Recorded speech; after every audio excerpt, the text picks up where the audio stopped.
안녕하세요. 올해 37살이 된 여자이고 이른 나이에 결혼을 했다가 결혼 10년 동안 아무 일도 없이 무탈하게 살았어요. 얼마 전 남편의 충격적인 배신으로 이혼을 하게 되었답니다. 저는 20대에 결혼을 했고 그 당시에는 주위 사람들 중에 한 명도 결혼을 했던 사람이 없어서 많이 망설였지만 그때의 남자친구가 저에게 정말 헌신적이었기 때문에 결혼을 확신할 수 있었죠. 정말 어느 정도였냐면 데이트를 할 때마다 장미꽃 한 송이씩 사와서 저에게 준 것은 기본이었고요. 제가 조금 덜렁거리는 성격이라 음식을 먹으면 많이 흘리고 옷에 묻히면서 먹어요. 이런 저의 어린아이 같은 모습도 마냥 귀여워해주면서 오로지 저를 위해 그 사람의 가방 속에는 항상 물티슈와 휴지가 있었답니다. 제가 뭘 흘리면 에휴, 우리 유진이 또 흘렸어? 라며 가방 속에서 티슈를 꺼내서 닦아주는 아빠 같은 남자였죠. 남자친구는 저보다 오빠여서 너무 듬직했고 직업도 좋은 편이라 돈 걱정은 없었기 때문에 저는 결혼과 동시에 모든 경제적인 활동은 그만두고 하루 종일 집안일만 하면서 살았어요. 시부모님도 정말 좋으신 분이신데 제가 어릴 때 결혼을 해서 할 수 있는 요리가 하나도 없었어요. 정말 과일도 못 깎았는데 그저 괜찮다고 우리 집안에 저 같은 며느리가 들어온 것만이라도 감사해야 한다면서 어머니께서 다 깎아주셨답니다. 지금은 결혼 생활을 오래 했다 보니 다 할 수는 있지만 그때는 아무것도 할 수 없는 아기 같았죠. 아무튼 결혼을 하고 사람들은 남편이 바뀔 거라고 했는데 남편은 오히려 저에게 더 잘해주었고 하루 종일 붙어 있을 수 있다며 좋아했습니다. 집에서 혼자 있을 제가 너무 외로워 보인다며 제가 해달라는 것은 다 해줬고 항상 퇴근길에 꽃집에서 장미꽃 한 송이를 사오는 세상에서 가장 멋진 남편이었죠. 외박도 한 번 안 하고 가끔씩 회식을 하면 연락도 잘하고 집에는 항상 술에 취하지 않은 채로 잘 들어왔어요. 그래서 그런지 저희는 그렇게 10년 동안 싸우지도 않고 늘 신혼처럼 지내게 되었죠. 제 친구들은 이제 나이가 좀 있으니까 하나둘씩 결혼을 하는데 다들 저희 남편을 보고 어떻게 연애 때보다 더 저를 사랑해 주냐면서 자기 남편은 너무 변했다고 이혼하고 싶다고까지 하더군요. 저는 모든 남편이 전부 다 저희 남편처럼 초심을 잃지 않은 채 아내에게 잘해주는 줄 알았는데 그게 아니었던 것이죠. 저는 항상 친구들 모임을 가면 부러움을 받는 사람이었습니다.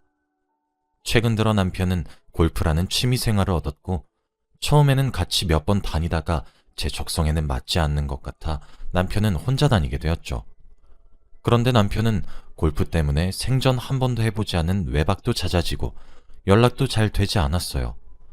남편 말로는 골프하느라 바빠서 그랬다고 미안하다고 하지만 술을 먹으면서도 연락을 잘했던 남자인데 10년 만에 사람이 이렇게 한순간에 바뀔 수 있나요? 그치만 처음에는 남편을 의심하지 않으려고 했답니다.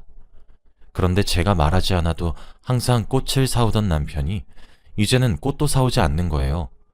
그래서 내심 섭섭하다고 내색을 하니까 이제 꽃도 많이 받아봤으니까 질리잖아 라고 하는 게 아니겠어요?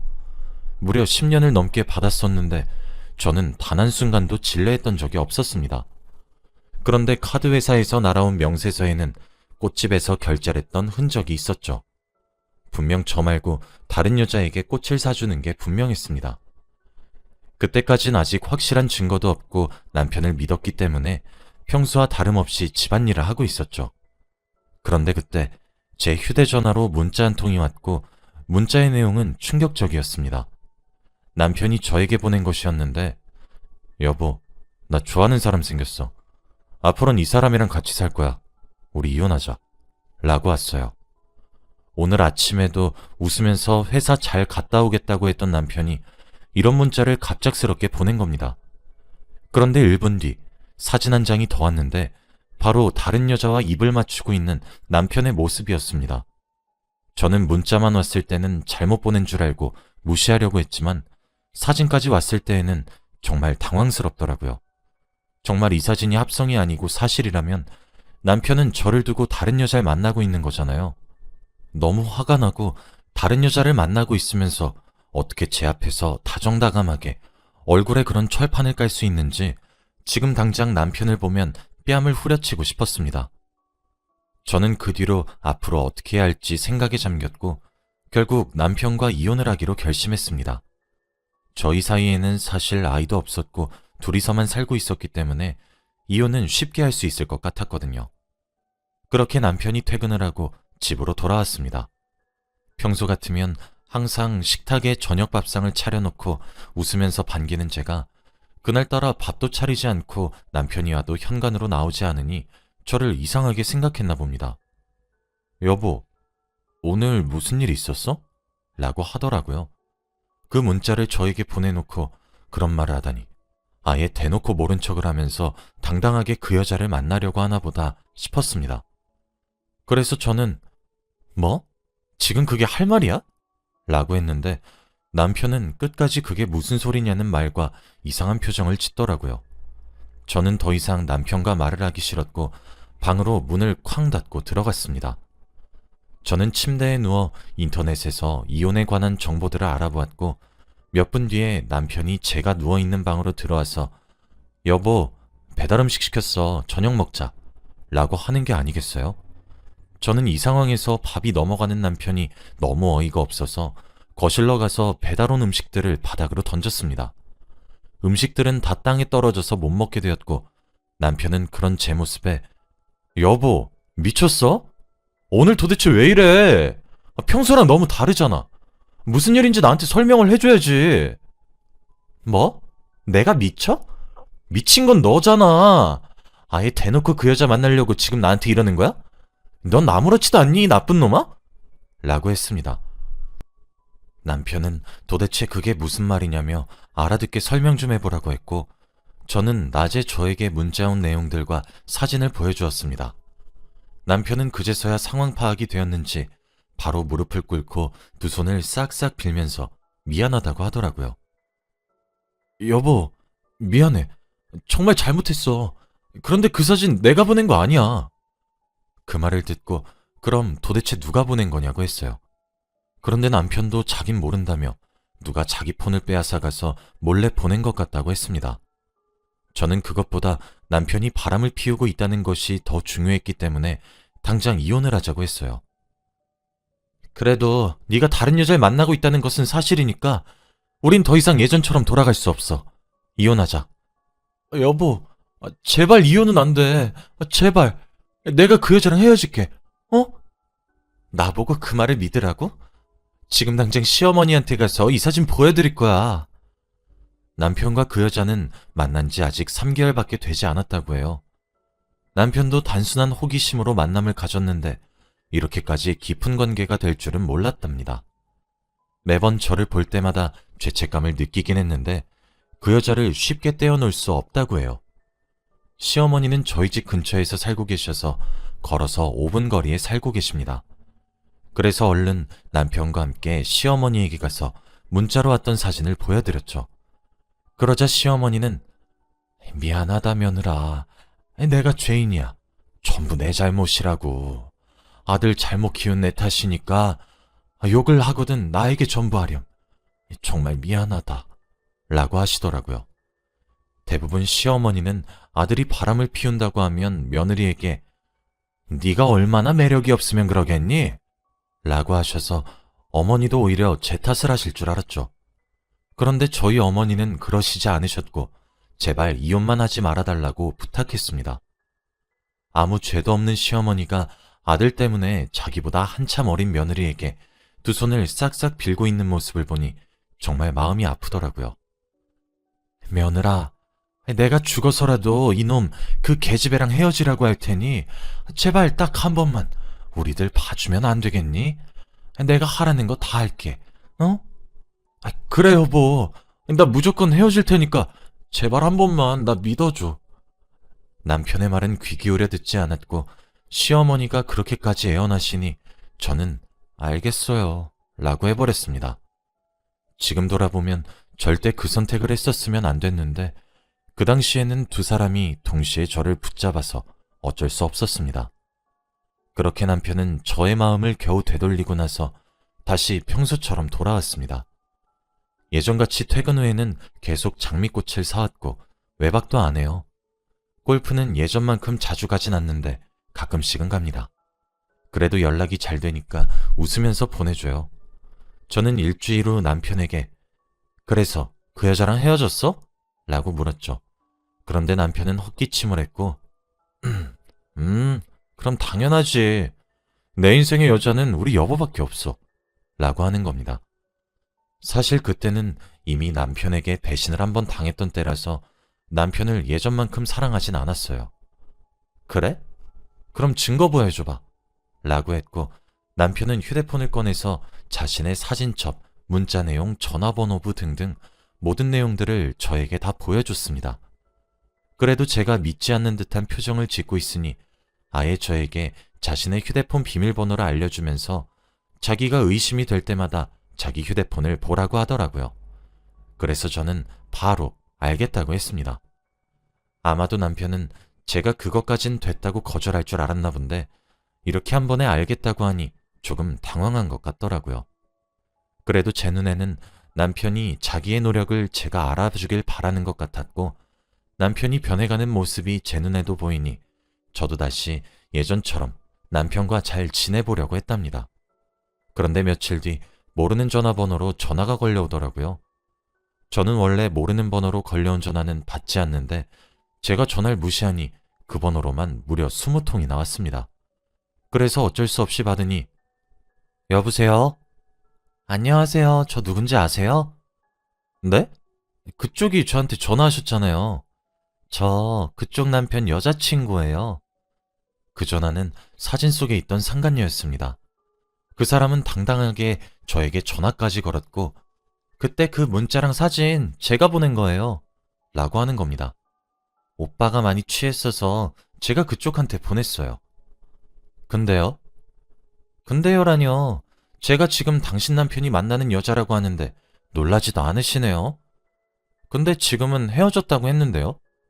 네? 무슨 소리예요? 오빠 지금 저희 집에서 씻고 있는데? 저는 정말 어이가 없었죠. 남편은 골프를 하러 간다고 했는데 헤어졌다는 그 여자 집에서 샤워를 하고 있었습니다. 그러면 지금까지 저에게 골프를 하러 갔다고 했던 건 다 거짓말이었던 것이죠. 그 여자는 전화를 뚝 끊었고 남편은 그날 저에게 말도 없이 외박을 했습니다. 도저히 참을 수 없는 분노에 다음날 해가 뜨자마자 그 여자에게 상간녀 소송을 걸었어요. 당연히 변호사도 선임했고 사진과 문자 그리고 통화 내용까지 다 증거물이 있었기 때문에 쉽게 소송을 진행할 수 있었죠. 소송을 하면서 그 여자의 얼굴을 보았는데 그 여자는 20대고 얼굴도 정말 예뻤고 몸매도 정말 좋더라고요. 30대 후반인 저는 조금 자존심이 상했습니다. 아무튼 저는 그 여자에게 위자료를 굉장히 많이 청구했는데도 불구하고 그 여자는 아무 말 하지 않고 순순히 위자료를 지불하겠다고 하더라고요. 무려 2천만 원이나 됐는데 말입니다. 그리고 남편과 이혼을 하면 그 여자와 둘이서 행복하게 잘 살 것 같아서 이혼을 미루고 있었어요. 이혼을 하지 않으면 법적으로 남편의 보호자는 제가 되기 때문에 그 여자는 사람들 앞에서 당당해질 수 없게 되거든요. 아무튼 2천만 원을 상간녀에게 청구했는데 다음날 바로 돈을 입금하는 게 아니겠어요? 저는 그것을 보고 법이 무섭긴 무서웠나 보네 하며 비웃었습니다. 남편은 소송이 끝나니 저에게 그 여자와 정말로 헤어졌다고 말했습니다. 그치만 돈도 없는 여자가 어떻게 그렇게 큰 액수의 돈을 한 번에 보낼 수 있었는지 조금 찝찝해서 남편이 저번에 알려준 자신의 휴대폰 비밀번호로 열고 내용을 뒤졌습니다. 그런데 아무런 증거는 없었고 남편은 정말로 그 여자와 헤어진 것 같더군요. 남편의 휴대폰에 저장된 그 여자의 전화번호와 사진들이 모두 삭제되어 있길래 저는 드디어 남편이 변했구나 싶어 마지막으로 문자 메시지를 확인해 보니 없더라고요. 그런데 제일 밑으로 내려서 보니 저장도 되어 있지 않은 번호랑 문자를 나누었는데 그 내용을 보고 정말 충격을 받았습니다. 남편이 문자를 나눈 사람은 상간녀였고 이름이 저장되어 있으면 제가 의심할까봐 전화번호를 저장도 하지 않은 채 문자를 나누었더라고요. 그런데 더 충격적인 것은 상간녀가 저에게 2천만 원을 보내주기 전 남편이 그 여자한테 2천만 원을 이체한 내용의 문자가 있었어요. 알고 보니 상간녀가 준 위자료는 저희 남편이 보내준 것이었죠. 저는 너무 화가 났고 어떻게든 그들에게 복수를 하고 싶었습니다. 제가 계속 남편이 잘못해도 봐주니까 이제는 저를 너무 만만하게 보는 것 같더라고요. 그래서 꼭 그들에게 잔인한 복수를 하겠다고 다짐했고 우선은 남편에게 그 사실을 아는 것을 모른 척 했습니다. 흥신소에 연락을 해서 남편과 상간녀의 뒷조사를 해달라고 요청했고 결국 남편이 상간녀에게 보내준 그 2천만 원이 어디서 나왔는지 알게 되었습니다. 남편의 월급으로는 절대 2천만 원을 한 번에 만들지 못하거든요. 월급이 들어오면 바로 제 통장으로 들어오기 때문에 확인을 할 수 있었죠. 그런데 알고 보니 저희 집을 담보로 대출까지 받아서 그 여자의 위자료를 내준 것이었습니다. 저는 그렇게까지 그 여자에게 헌신하는 남편이 도저히 이해가 되지 않았고 저와의 10년 동안의 관계를 짓밟은 남편이 너무 미웠어요. 그리고 흥신소 사람들이 말하기를 남편의 상간녀의 직업은 고등학교 국어교사라고 합니다. 그러면 나름 옳고 그름을 판별할 수 있는 사람일 텐데 이렇게 불륜을 저지르다뇨. 저는 꼭 그 여자에게 복수를 하기 위해 우선 교육청에 전화를 했고 문의를 했습니다. 그런데 불륜은 불법이라 사진과 통화 내역, 그리고 문자 내용을 동봉해서 신고를 하면 그 여자를 파직시킬 수 있다고 하더군요.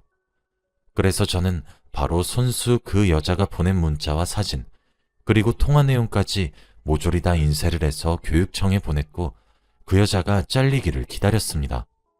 그걸로도 저는 성에 안 차서 흥신소 사람들이 알려준 그 여자의 부모님 집에 우편함에 제가 인쇄한 자료들을 넣어두고 왔어요. 그리고 그 학교 홈페이지에도 자료들을 업로드했고 하다못해 근무하고 있는 학교 학생들 학교 시간에 맞추어 학교 앞으로 가서 학생들에게 국어선생님 김땡민 선생님의 실체 라면서 자료를 퍼뜨렸습니다. 시간이 지나고 나니 그 여자가 저에게 전화가 왔고 전화를 받기 전에 전화 내용을 녹음했습니다. 당신 미쳤어? 기어이 내 일자리까지 뺏어야 했니? 정말 끔찍하다. 당신 하다못해 우리 엄마 아빠한테 이런 걸 알려? 당신이 이러니까 오빠가 당신 두고 나랑 사귀는 거야. 너 같은 여잔 매력이 없거든. 학생들한테 내 소문이 어떻게 났는지 알아? 내가 너 당장 찾아가서 죽일 거야. 딱 기다려. 야, 말 조심해. 아직 복수는 시작하지도 않았어. 라고 한 뒤 제가 먼저 전화를 확 끊었습니다. 저는 바로 경찰서로 가서 그 여자를 상대로 소송을 또 걸었는데 바로 아까 녹음한 전화 내용을 증거로 제출하고 정신적 피해 보상금으로 1억을 요구했습니다. 그 사실에 상관녀와 남편은 둘이서 평생 저에게 돈만 갚다가 생을 마감해야 했죠. 사실 남편과의 이혼은 하지 않으려고 했는데 집도 담보대출로 넘어간 마당에 더 이상 그곳에 살 수 없을 것만 같아 저는 남편과 이혼을 결심했습니다.